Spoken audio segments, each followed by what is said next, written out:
ବନ୍ଦେ ମାତରମ୍ ବନ୍ଦେ ମାତରମ୍ ର ଚର୍ଚ୍ଚା ବନ୍ଦେ ମାତରମ୍ ଗୀତକୁ 150 ବର୍ଷ ପୁରିଲା।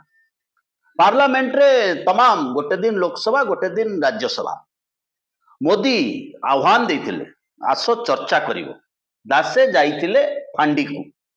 ମୋଦି ଭୁଲି ଯାଇଥିଲେ ଯେ 47 ମସିହା ପୂର୍ବରୁ ମୋଦି ଯେତେବେଳେ ସମାଲୋଚନା କରୁଥିଲେ ନେହେରୁଙ୍କୁ କଂଗ୍ରେସକୁ ସେତେବେଳେ ତ ନିଶ୍ଚିତ ଭାବରେ ଆସିବ ତମ ଦାଦା ପରଦାଦା ମାନେ 47 ମସିହା ପୂର୍ବରୁ ଜନସଂଘ କୁହନ୍ତୁ ହିନ୍ଦୁ ମହାସଭା କୁହନ୍ତୁ ବା RSS କୁହନ୍ତୁ ଯୋଉ ଏନଜିଓ କୁ 100 ବର୍ଷ ପୂରଣ ହଉଛି ତାଙ୍କର ଭୂମିକା ସ୍ୱାଧୀନତା ସଂଗ୍ରାମରେ କଣ ଥିଲା?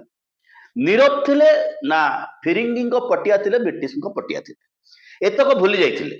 ତେଣୁ କଂଗ୍ରେସକୁ କାଠଗଡାକୁ ଭିଡ଼ିବା ପାଇଁ ମୋଦି ଚାହା ପିଇଲେ ନେହେରୁ ମନେ ପଡନ୍ତି, ମୋଦି ବିଦେଶ ଗଲେ ନେହେରୁ ମନେ ପଡନ୍ତି।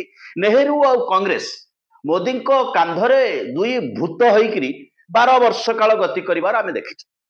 ତେବେ ହଠାତ୍ ମନେ ପଡିଗଲା ପାର୍ଲାମେଣ୍ଟରେ ବନ୍ଦେ ମାତରମ୍ ର ତମାମ ଗୋଟେ ଦିନ ଦିଆଯିବ ଚର୍ଚ୍ଚା ଚର୍ଚ୍ଚା ଚର୍ଚ୍ଚା।